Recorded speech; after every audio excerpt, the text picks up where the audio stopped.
Assalamualaikum warahmatullahi wabarakatuh. Di sini perkenalkan nama saya Zulumar ya. Ini NIM saya dan ini juga jurusan dari kuliah yang saya ambil. Di sini saya akan membuat sebuah video tuh, sebuah presentasi yang diampu oleh dosen Dr. Ihwanul Mutakin MPDI dengan mata kuliah Model and Strategi Pembelajaran. Oke, langsung saja kita menuju ke pembahasan yaitu Contextual Teaching and Learning atau disingkat menjadi TCL. Oke, lanjut. Yang pertama yaitu pengertian dari Contextual Teaching and Learning.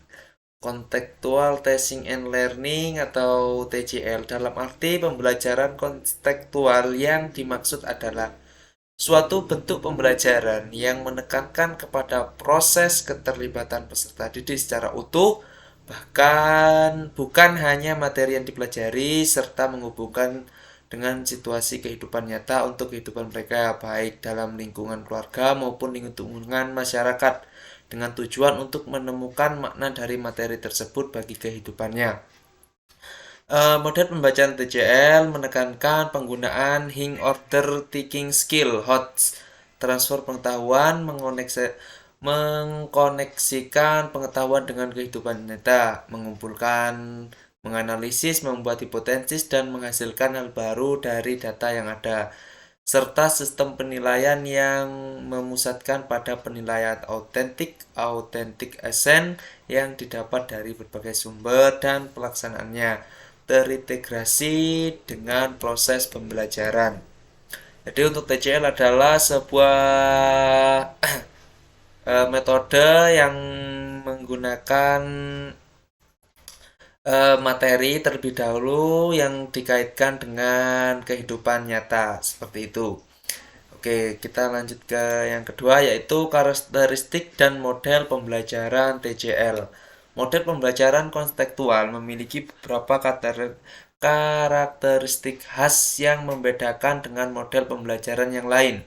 Yang pertama yaitu making meaningful connection, membuat hubungan penuh makna. Siswa dapat mengatur diri sendiri sebagai orang yang aktif dalam mengembangkan minatnya secara individual, orang yang dapat bekerja sendiri atau bekerja dalam kelompok, dan orang yang dapat belajar sambil praktek atau berbuat, learning by doing. Yang kedua yaitu doing significant work, melakukan pekerjaan penting. Siswa membuat hubungan-hubungan antara sekolah dan berbagai konteks yang ada dalam kehidupan nyata. Mereka sebagai anggota masyarakat. Nah, itu untuk karakteristik model pembelajaran TCL. Untuk yang ketiga yaitu self-regulation learning, belajar mengatur diri sendiri. Siswa mengatur pekerjaan yang signifikan, ada tujuannya dan urusannya dengan orang lain, dan ada hubungannya dengan penentuan pilihan, dan ada produk atau hasilnya yang sifatnya nyata. Itu yang keempat yaitu collaborating, kerjasama. Jadi TCL juga ada kerjasama antara guru membantu siswa bekerja secara aktif dalam kelompok, membantu mereka memahami bagaimana cara saling mempengaruhi dan saling berkomunikasi. Untuk yang kelima, maaf tadi kepencet. Untuk yang kelima yaitu critical and creative thinking, berpikir kritis dan kreatif. Siswa dapat menggunakan tingkat berpikir yang lebih tinggi secara kritis dan kreatif, dapat menganalisis, membuat sintens, memecahkan masalah, memutuskan keputusan, dan menggunakan bukti-bukti dan logika.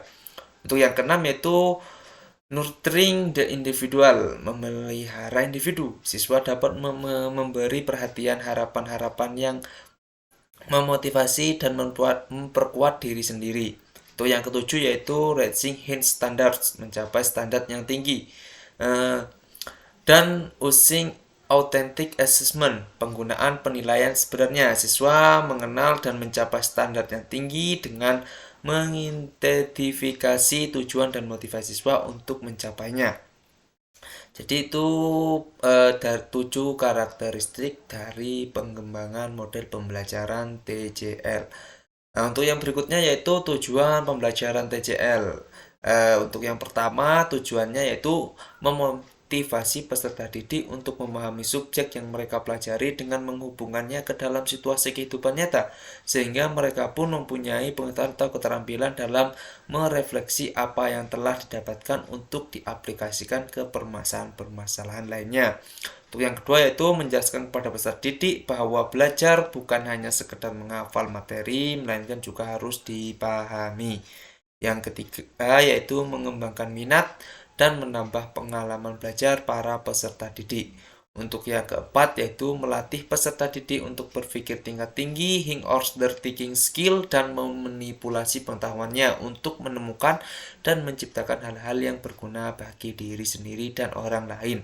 Yang kelima yaitu menjadikan pembelajaran yang konduktif dan bermakna.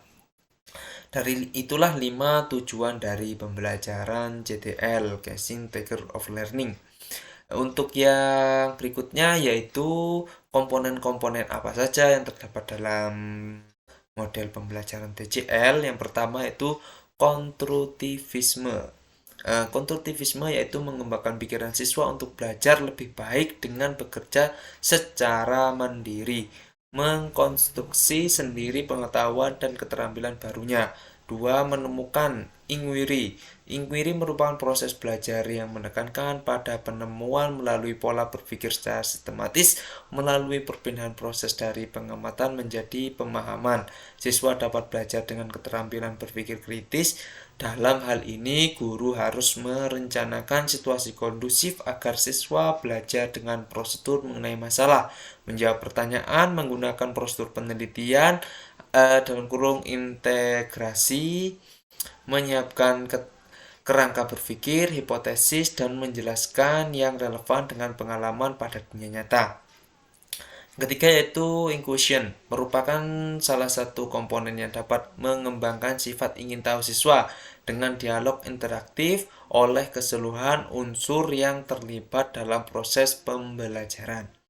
Dengan demikian, pembelajaran jadi lebih hidup, berproses, dan hasil pembelajaran menjadi lebih luas dan mendalam.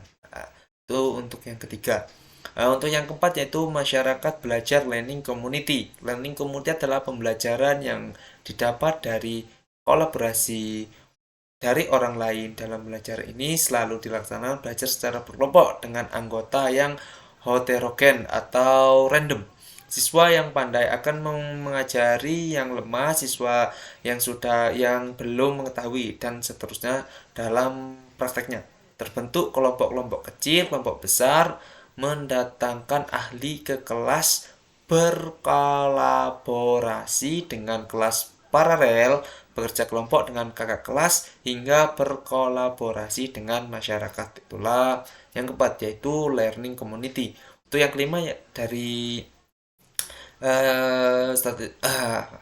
model pembelajaran digital yaitu modeling. Dalam pembelajaran tentunya perlu ada model yang dapat dicontoh oleh siswa terkait hal ini. Model bisa berupa cara mengoperasikan, cara melempar atau menendang bola dalam olahraga, cara melafalkan kata dalam bahasa asing, atau contoh cara mengerjakan sesuatu. Ketika guru sanggup melakukan sesuatu, maka siswa akan berpikir sama, yaitu bahwa mereka juga bisa melakukannya. Nah, seperti itu dari komponen-komponen pembelajaran TJL ada 5. Itu yang selanjutnya langkah-langkah pembelajaran TJL. Apa saja langkah-langkahnya? Yang pertama yaitu kembangkan pemikiran bahwa peserta didik akan belajar dengan lebih bermakna secara sendirinya, serta mengkonstruksi sendiri pengetahuan dan keterampilan baru mereka.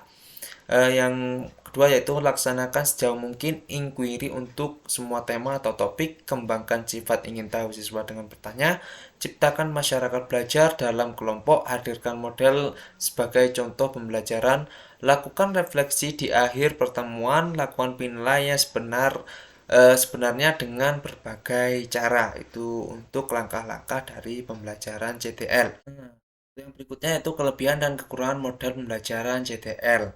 Setiap model pembelajaran termasuk model pembelajaran CTL pastilah memiliki kelebihan dan kekurangan masing-masing dalam proses belajarnya. Adapun kelebihan model belajar ini adalah yaitu suasana belajar akan lebih menyenangkan. Kedua, siswa lebih peka terhadap lingkungan. Ketiga, siswa akan lebih percaya diri dalam mengungkapkan apa yang mereka alami. Keempat, siswa menjadi lebih siap untuk menghadapi masalah-masalah yang biasa muncul dalam kehidupan sehari-hari. Itu untuk kelebihan. Untuk kekurangan yaitu guru harus lebih menguasai prosedur ilmiah, waktu yang digunakan kurang efisien, sering kali guru mendapat kesulitan dalam menciptakan kelas yang kondusif.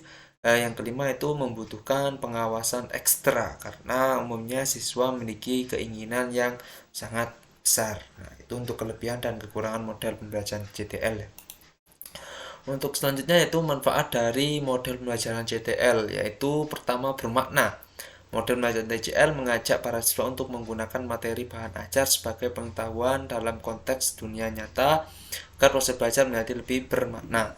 Motivasi model pembelajaran TCL juga secara efektif mendorong motivasi belajar dan prestasi siswa. Berpikir kritis, model pembelajaran TCL dapat membantu siswa untuk mengembangkan kemampuan berpikir kritis. Itulah manfaat-manfaat dari model pembelajaran TCL. Nah, berikutnya yaitu strategi model pembelajaran CTL. Yang pertama yaitu relating. Belajar dinyatakan sebagai konteks dengan mengamal pengalaman nyata yang bisa diskenarikan guru dalam membimbing peserta didik agar yang dipelajari menjadi lebih bermakna. Experiencing, belajar adalah kegiatan efektif yang dilakukan peserta didik untuk mengoperasi apa yang telah didiskusikan. Yang ketiga yaitu applying. Belajar menekankan pada proses mendemonstrasikan pengetahuan dalam berbagai konteks dan pemanfaatannya pada dunia nyata. Yang keempat yaitu komparatif. Belajar merupakan proses kerjasama dengan menerapkan kegiatan kelompok, diskusi, komunikasi antar peserta didik, ataupun hubung antara kelompok. Yang kelima yaitu transferring. Belajar menekankan pada timbulnya kemampuan peserta didik dalam memanfaatkan atau menghubungkan pengetahuan yang dimiliki ke dalam situasi konteks baru.